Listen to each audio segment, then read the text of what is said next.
You are listening to The Vocal Technologist. Spoken tech for your ears.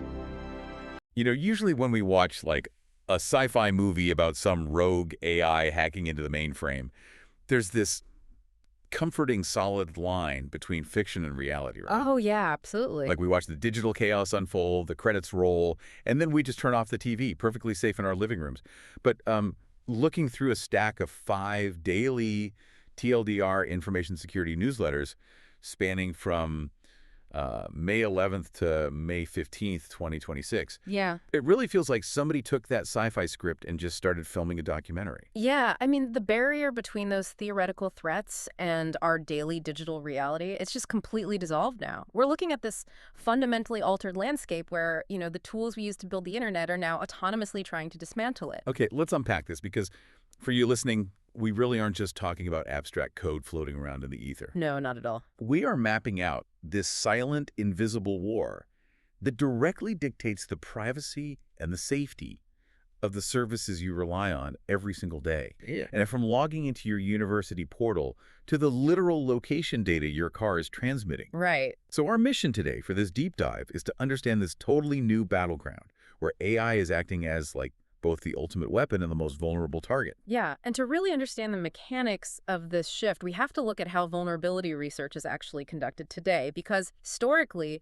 finding a flaw in core infrastructure, like, say, the Linux kernel or Docker, that was a painstakingly manual process. Oh yeah, taking months, right? Exactly, months of just human researchers combing through millions of lines of code. But now researchers are essentially spinning up these swarms of LLM-powered agents and just turning them loose. Right, and I read this phrase in the source documentation that just stuck with me. It said they are getting these AI models, quote, drunk on documentation. Yeah, that's a great way to put it. But what does that actually look like in practice? How does an AI agent, like, digest an entire operating system's manual? Well, it relies on these massive context windows and specialized retrieval systems. Right. So the researchers feed the AI not just the source code, but the entire history of bug reports, all the developer comments, the architectural manuals. Just everything. Everything. So the AI agent creates this mapped understanding of how the software is supposed to behave, and then it just starts firing these semi-random, highly complex inputs at the software. It's a process called fuzzing. Right, fuzzing. Yeah, and it just watches how the system reacts. And, over just a few months, this AI swarm found over 20 real-world, highly severe bugs in core infrastructure. Wow. We're talking remote, unauthenticated, out-of-bounds writes, real nasty stuff. I want to pause on that scale for a second because Anthropic's Mythos model did something super similar with Mozilla's Firefox. Oh, the Firefox one, yeah. Yeah. Mozilla essentially gave Mythos access to Firefox's build tools and just let it run in this continuous loop. And if the first AI agent caused a crash, a second AI agent would automatically step in to verify it and then write up the report. Totally automated. Yeah. And in 2 months, Mythos found 271 security flaws, and 180 of them were classified as highly exploitable. It's staggering. Right. It's like we've unleashed a fleet of tireless, robotic building inspectors inspecting, like every wire and pipe in a skyscraper all at once. The speed is definitely unprecedented. But what's fascinating here is we really have to look at the limitations, too. Okay, how so?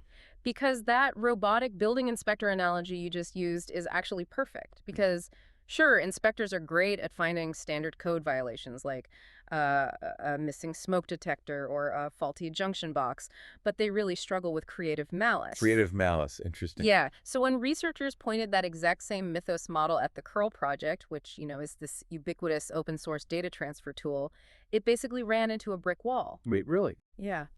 Out of all that massive AI processing power, it only found one single low-severity bug in curl. That's crazy. Why the massive difference? Like, if it can totally shred Firefox, why does curl survive? Because curl has been rigorously audited and heavily fuzzed by actual human experts for over 2 decades. Ah, right. It's just incredibly hardened.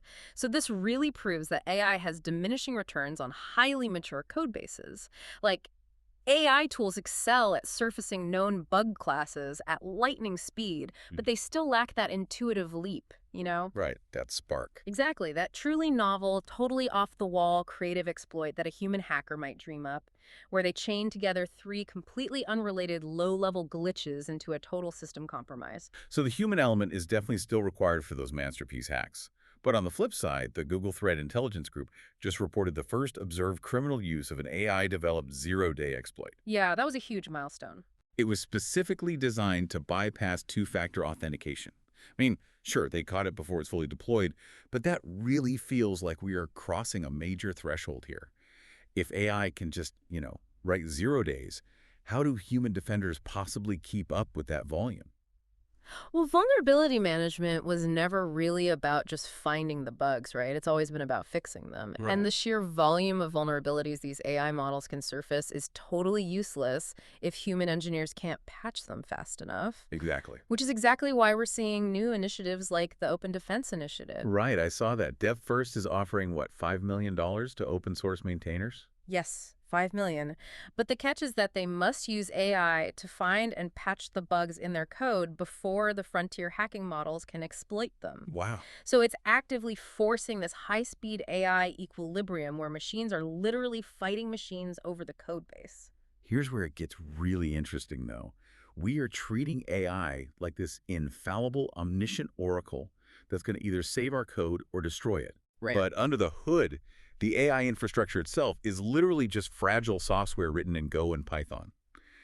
Developers are spinning up these local models without any traditional security oversight. Yeah. So are we basically strapping ourselves into a rocket ship before we've even invented seatbelts? It's a massive problem.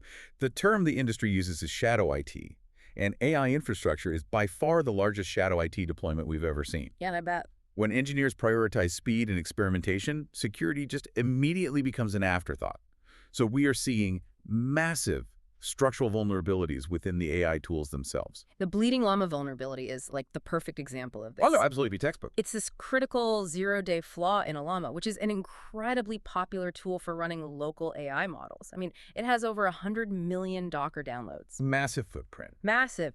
And the exploit is deceptively simple. An attacker literally just uploads a malformed GGUF file. So, real quick, what exactly is a GGUF file, and how does a bad one just break the whole system? So GGUF stands for GPT-generated unified format. Okay. Think of it as a highly compressed zip file that contains all the really complex mathematical weights and configurations a neural network needs to run. Right. And inside that file are these things called tensor shape values, which essentially tell the software the exact dimensions of the memory arrays it needs to allocate in order to process the AI's math. Got it. So the attacker intentionally inflates those tensor shape values in the malformed file. So they are basically lying to the system about how much memory space the math needs. Exactly. But how does that actually lead to a data breach? Because Ollama is written in the Go programming language, and it utilizes something called the unsafe package for high-speed memory management. Unsafe sounds bad. It literally is. When the malformed file demands this massive inflated memory array, the software fails to properly check its boundaries. Oh, no. Yeah, it triggers what's called an out-of-bounds read.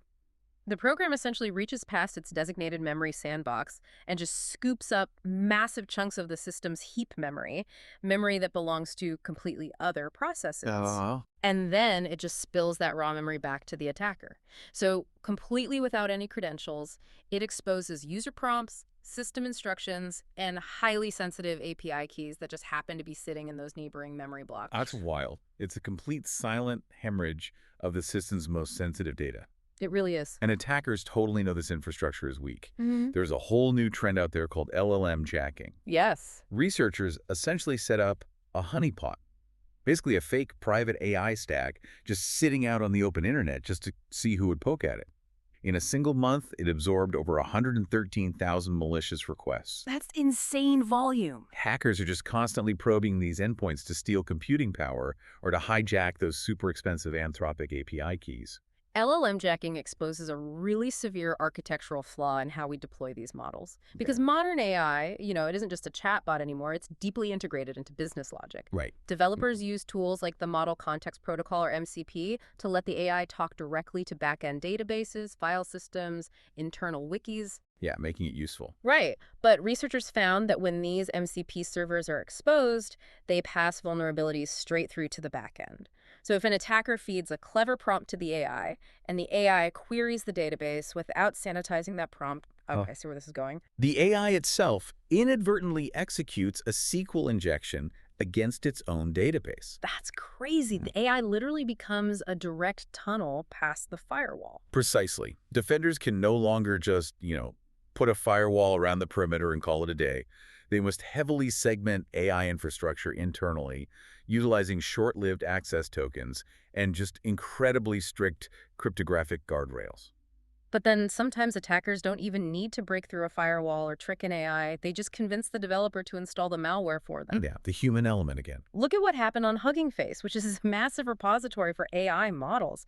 Somebody created a fake project masquerading as an OpenAI privacy filter. It actually hit #1 on the platform. It drew 244,000 downloads from developers who genuinely thought they were securing their apps. But in reality, it was dropping these value-add info stealers onto their machines, specifically hunting for crypto wallets and web browser data. And that fake repository perfectly illustrates the escalating crisis of software supply chain attacks. I mean, why spend months trying to hack a fortified tech company when you can just poison the open source tools their engineers voluntarily download every single morning? Exactly. You're just compromising the plumbing of the internet itself. And that plumbing is deeply, deeply infected right now. I mean, the TAN-stack compromise on the NPM registry is terrifying. Oh, the Shai-Hulud worm. Yes. Attackers used this worm, dubbed Shai-Hulud, to infect 42 different software packages. And during the standard installation process, the worm would just extract cloud credentials and OpenID Connect tokens straight from the developer's system memory. Just silent extraction. Yeah, and even OpenAI had to issue an advisory confirming 2 of their own employees' devices were compromised by this specific supply chain attack. But I'm kind of stuck on those OpenID Connect tokens. Why are those specific tokens so valuable to an attacker? So an OpenID Connect token, or an OIDC token, is essentially a digital cryptographic VIP wristband. Okay. When you log into a cloud service, instead of asking for your password every 5 minutes, the service issues this token to your machine. Makes sense. So if a worm can scrape that valid token straight from memory, the attacker doesn't need your username. They don't need your password. They don't even need your 2-factor authentication. Wow. They just present the stolen wristband, and the cloud provider smiles and lets them right in. That is terrifying. Honestly, the persistence mechanism of that Shai-Hulud worm is what really blew my mind. It was very clever. Because it didn't just steal the tokens and phone home. It actively sought out other infected machines to coordinate. The worm literally used GitHub's public commit search index as a peer-to-peer bulletin board.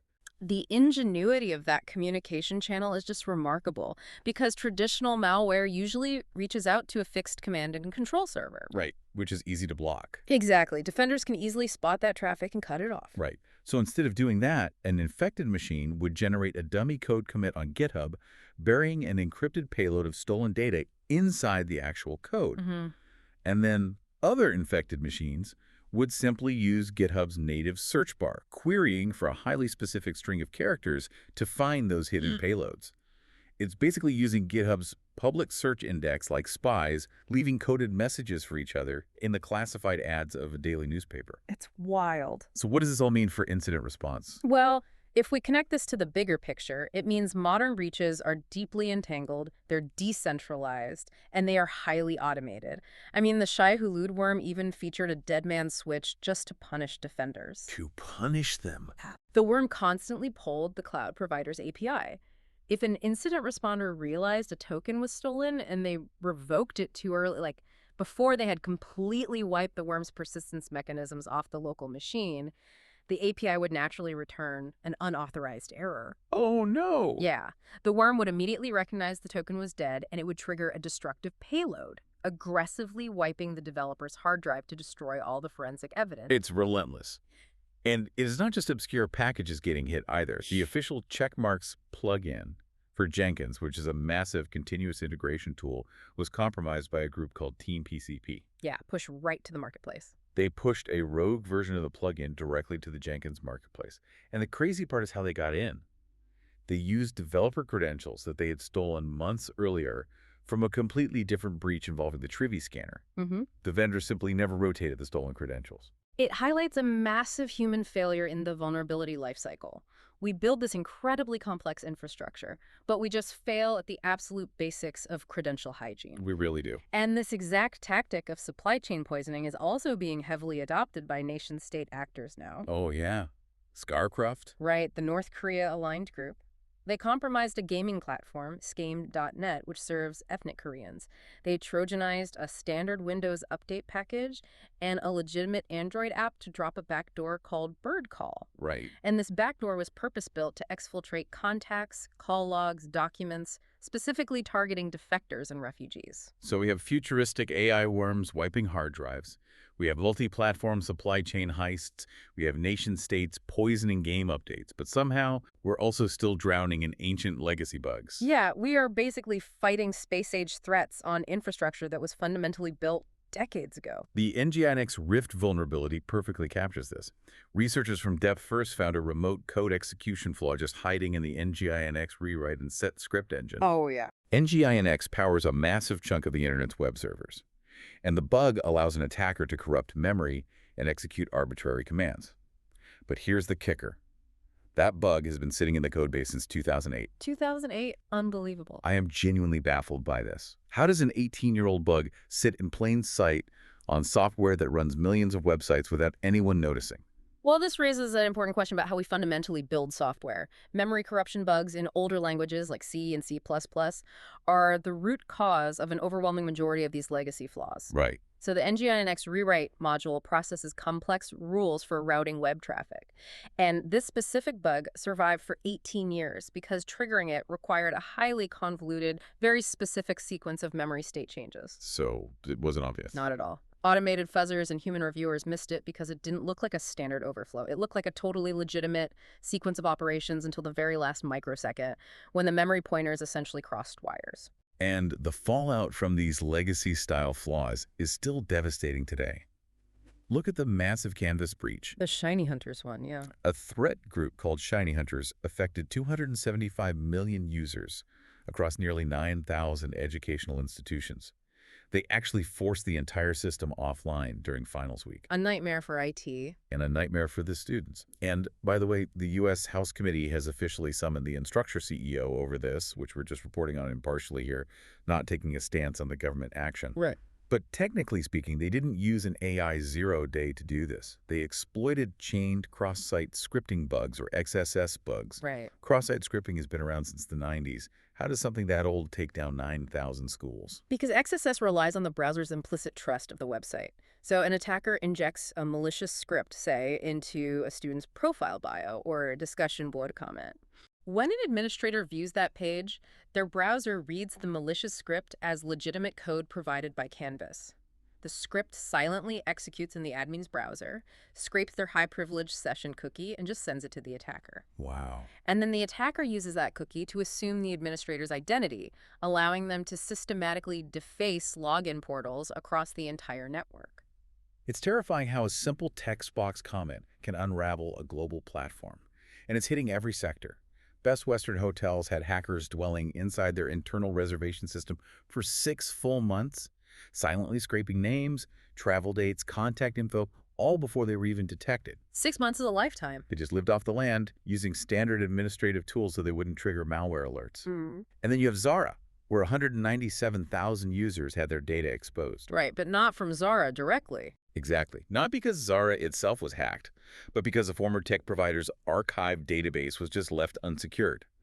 And Foxconn, the massive electronics manufacturer, they were hit by the Nitrogen ransomware gang, resulting in 8 terabytes of stolen data, including confidential blueprints from Apple and NVIDIA. It all just comes back to the end user. The individual person whose data is caught in the crossfire of this totally fragile architecture, which naturally leads us to the massive privacy shifts we're seeing play out in the courts and in legislation right now. Oh, the legal landscape is just as volatile as the technical one right now. I mean, General Motors just settled for $12.75 million in California because they were quietly collecting driving behavior and geolocation data via OnStar and then selling it directly to data brokers. Yeah, massive settlement. Meanwhile, on the communication front, Meta is actively dropping end-to-end encryption for Instagram direct messages. Meta cites low user opt-in, but they're also facing immense pressure from child protection groups who oppose wider encryption. And simultaneously, you have the encrypted messaging app Signal threatening to leave Canada entirely over proposed lawful access bills. Right.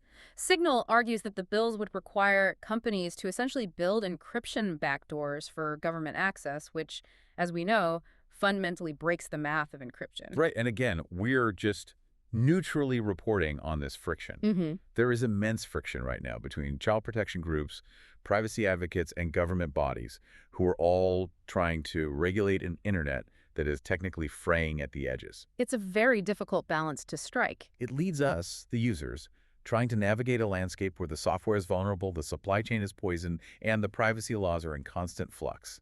We desperately need architectural solutions at this point, not just more patches. Well, we are finally seeing an architectural shift, actually, with Microsoft's new Chariot Ibex. Chariot Ibex. It is a mouthful, but it represents a radical departure from how we handle security. Yeah. Chariot Ibex is a hardware-enforced memory safety architecture. Wait, how does that work? How does physical hardware fix an 18-year-old software bug?